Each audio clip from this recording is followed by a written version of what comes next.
दोस्तों बात करें अगर आप लोग एक अपना खुद का मोबाइल फोन बनाना चाहो तो उसके अंदर क्या हो सकता है। वेल ये चीज मेरे दिमाग में आ रही थी क्योंकि अक्सर हम लोग की जो डिमांड रहती है मोबाइल फोन से वो बहुत ज्यादा रहती है। लेकिन अगर मोबाइल फोन को अगर हम अपने तरीके से बना पाए तो क्या होगा यार, ये एक सवाल है मैं आप लोगों से पूछना चाहूंगा। लेकिन इस वीडियो के अंदर चलो मैं अपने कुछ बातें बताता हूँ कि एक परफेक्ट मोबाइल फोन के अंदर क्या होना चाहिए और उसकी कीमत क्या होनी चाहिए। देखो सबसे पहले बात करते हैं डिजाइन और लुक्स और बिल्ड की। सबसे पहले तो यार इन सबसे पहले फोन का हाथ में पकड़ना बहुत ज्यादा इंपॉर्टेंट होता है। ना ही ज्यादा भारी लगे और ना ही ज्यादा पतला लगे कि यार कांच का टुकड़ा हाथ में लगाते ही टूट गया, ऐसा नहीं।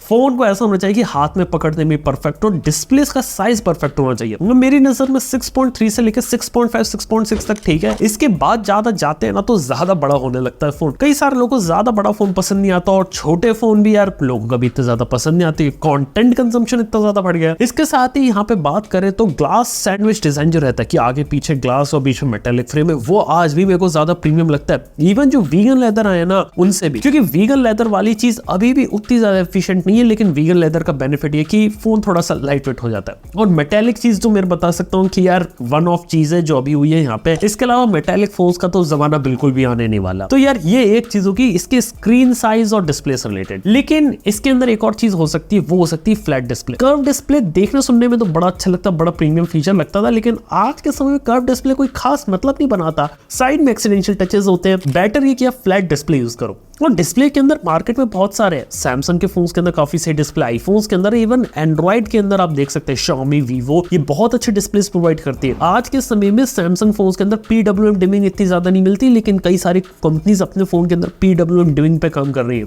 और सच बताओ मार्केट में सबसे सही डिस्प्ले LTPO वाले होते हैं, जहाँ पे वेरिएबल रिफ्रेश रेट होता है, यानी कि 1 हर्ट्ज से लेके 120 हर्ट्ज तक जो भी कंटेंट आप स्क्रीन पे देख रहे हो उसके हिसाब से रिफ्रेश रेट एडजस्ट होगा। जिस कारण से जब आपको 120 हर्ट्ज की स्मूथनेस चाहिए वो मिलेगी, और जब आपको स्टैटिक इमेज देख रहे हो तो आपका रिफ्रेश रेट कम हो जाएगा, जिस कारण से यहाँ पर आपको एक परफेक्ट एक्सपीरियंस देखने को मिलेगा। तो यार ये एक चीज है। इसी के साथ ही बात करें तो अगली चीज आती है फोन के अंदर जो one of the most important चीज होती है वो है प्रोसेसर। अब प्रोसेसर के अंदर इंप्रूवमेंट बहुत आए, काफी सारी चीजें आई है, लेकिन फिर भी मार्केट के अंदर जो लेटेस्ट स्नैपड्रैगन प्रोसेसर है बहुत जबरदस्त है। स्नैपड्रैगन 8 Gen 3 के बारे में बात करें और एप्पल के A17 Pro को भी रखना चाहूंगा। सच बताऊं दोनों नेक टू नेक काम करते हैं और अभी 8 Gen 4 भी आने वाला है। और हाँ, प्रोसेसर के अंदर कोई इतना बड़ा डिफरेंस नहीं आया है जितना आता था। यानी कि अगर पिछले साल का फ्लैगशिप प्रोसेसर इस साल के फ्लैगशिप से भी कंपेयर करेंगे तो डिफरेंस थोड़ा 19-20 का होगा, लेकिन ओवरऑल चीजें सिमिलर होंगी। लेकिन प्रोसेसर के साथ जो फीचर जो चीजें मिलती है अगर उसका बेटर यूटिलाइजेशन किया जाए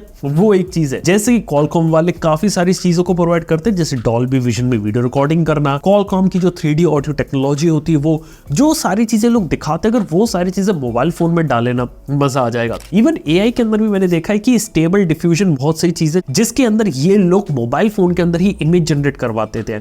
अगर वो सारे फीचर जिसके लिए अभी हम इंटरनेट पर डिपेंड करते हैं सारी चीजें मोबाइल फोन में होने लगे तो क्या। हालांकि यहाँ पे जो प्रोसेसर जो मेरे को इतने ज्यादा पसंद नहीं है उनकी भी बताता हूँ। डिमेंसिटी इतना पसंद नहीं है, एक्सिनोस पसंद नहीं है, और हाँ टेंसर की तो बात भूल ही जाओ, सारी चीजें अलग रहेगी।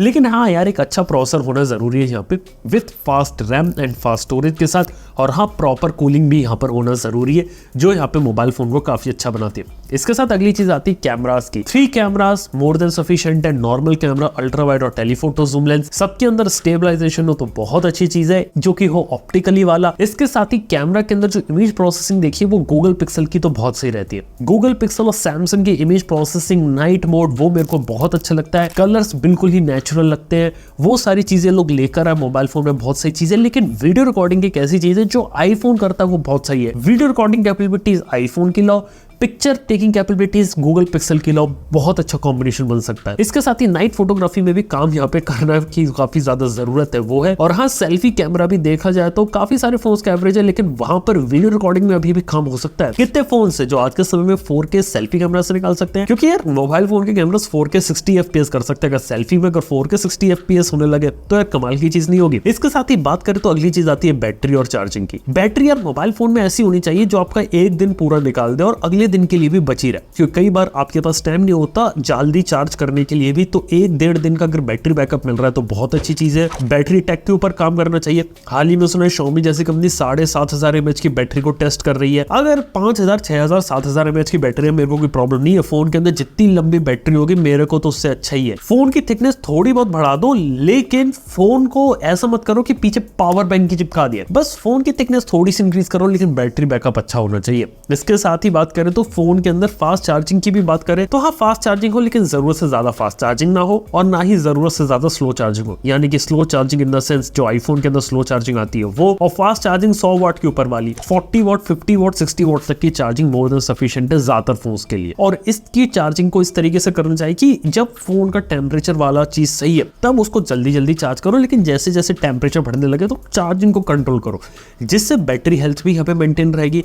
और बड़ी बैटरी का फायदा है कि अगर वहां पे बैटरी हेल्थ कम होती है ना तो वहां पे इंपैक्ट कम पड़ेगा। यानी कि अगर 7,000 mAh की बैटरी अगर यहाँ पे है और उसके अंदर 10% का डिग्रेडेशन होता है तो वो भी 6,300 mAh की बैटरी रहेगी। अगर इस टाइप की चीजें होती है तो कमाल है। इसके साथ ही 5G कैपेबिलिटीज ये सब तो सही है यहाँ पे। इसके साथ ही हम बात कर सकते हैं Wi-Fi 7 वगैरह जैसी चीजों की, जो कि मोबाइल फोन में है तो काफी ज्यादा एडवांस चीज रहेगी यहाँ पे। इसके साथ ही रैम और स्टोरेज के बारे में ज्यादा बात नहीं करना चाहूंगा, क्योंकि रैम और स्टोरेज में देखा तो एक प्रेफरेंस रहता है। रैम आज के समय में 12 GB 16 GB कर दी जाती है। वर्चुअल रैम को कंसेप्ट को हटाओ, जो रैम देनी है वो रेगुलर रैम दो। 12 GB के ऊपर इतना कोई फर्क पड़ता भी नहीं है। अगली चीज आती है स्टोरेज। 256 GB बेसलाइन स्टोरेज होना चाहिए। 512 GB is more than sufficient. 1 TB बहुत ज्यादा ओवरकिल होती है आज के समय में। इसके साथ ही बात कर रहे हैं तो सॉफ्टवेयर एक्सपीरियंस की, तो क्लीन एंड्रॉइड एक्सपीरियंस काफी लोगों को पसंद आता है, क्योंकि यहाँ पे जो स्टॉक एंड्रॉइड जो रहता है वहां पे आपको फालतू के ब्लोटवेयर देखने को नहीं मिलते। और आजकल लोगों की शिकायत देख रहा हूँ, ब्लोटवेयर से लोग काफी ज्यादा परेशान है। अगर मोबाइल फोन से सारे ब्लोटवेयर अगर हटा दिए तो यार मोबाइल फोन का एक्सपीरियंस काफी अच्छा रहेगा।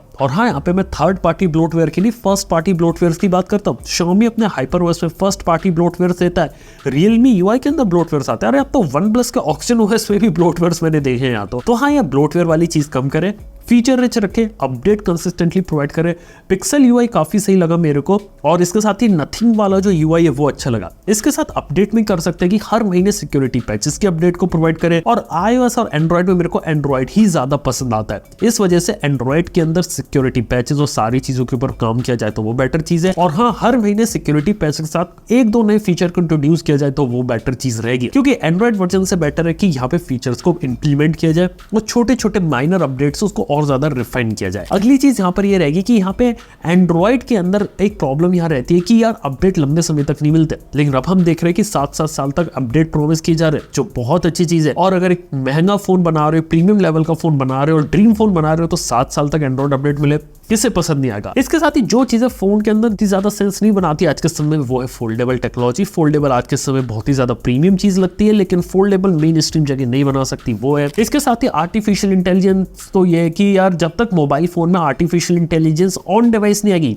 यानी कि AI मोबाइल फोन के अंदर सारे काम खुद कर ले, सारी चीजें इंटरनली प्रोसेस कर ले, तब तक हम इसके बारे में इसको प्रॉपर AI नहीं कह सकते। जैसे कि इमेज जनरेट करना, कैप्शन जनरेट करना, सारी की सारी चीजें मोबाइल फोन खुद कर ले बिना कोई डेटा बाहर इंटरनेट पे भेजे, वो एक ट्रू AI होगी। जब तक वो नहीं आएगी, बिना किसी दूसरी AI को यह रिकमेंड नहीं कर सकता, तब तक के लिए सारी चीजें गिमिक रूप में साबित होंगी। इसके साथ ही AR VR के लिए भी लोग कहते हैं, तो AR की जो चीज है वो मोबाइल फोन के कैमरे से पॉसिबल है। कोई ग्लास वाली चीज यार वो रिकमेंड नहीं करता मैं। तो हाँ यार, ये कुछ चीजें जिससे हम एक बेहतरीन और एक स्टेबल फोन बना सकते हैं, लेकिन प्रॉब्लम है कि कंपनीज को भी पता है सबसे ज्यादा अच्छा फोन कैसे बनाया जा सकता है। और एक कंपनी से मैंने बात करी तो पता चला कि यार सारी चीजें तो हम एक फोन में डालना चाहे तो डाल सकते हैं, लेकिन वो बेस्ट पॉसिबल फोन नहीं होता। बेस्ट फोन वो रहता है कि जिसके अंदर 1-2 कमी हम जानबूझ के छोड़ दे, ताकि लोगों को दूसरी जगह हम बेच सके और दूसरे फोन्स को भी यहाँ पे पुश कर सके। एक फोन में सारी चीजें डाल देंगे तो यार हमारा दूसरा फोन कौन लेगा, और लोग हमारे फोन के ऊपर अपग्रेड क्यों करेंगे। इसी वजह से इस टाइप के जो ड्रीम फोन्स होते हैं आपको कभी देखने को नहीं मिलते। लेकिन हाँ यार, एक परफेक्ट फोन यहाँ बनाया जा सकता है लोगों के लिए, क्योंकि देखा जाए तो लोगों की प्रेफरेंस बहुत ज्यादा अलग रहती है, मार्केट भी बहुत ज्यादा अलग रहता है। मेरी प्रेफरेंस अलग है, आप लोगों की प्रेफरेंस अलग होगी, और इसी तरीके से देखा तो हर किसी के लिए परफेक्ट फोन की डेफिनेशन काफी अलग रहती है। बाकी आप लोग क्या सोचते हो, परफेक्ट फोन क्या होना चाहिए आपके हिसाब से, नीचे कमेंट में जरूर बताएं। तो दोस्तों यार, आज की इस वीडियो में बस इतना ही। वीडियो अगर आप लोगों को पसंद है तो लाइक कीजिए, चैनल को सब्सक्राइब कीजिए। थैंक यू बने रहने के लिए। मैं सुनता हूँ नेक्स्ट वन के अंदर। Good bye.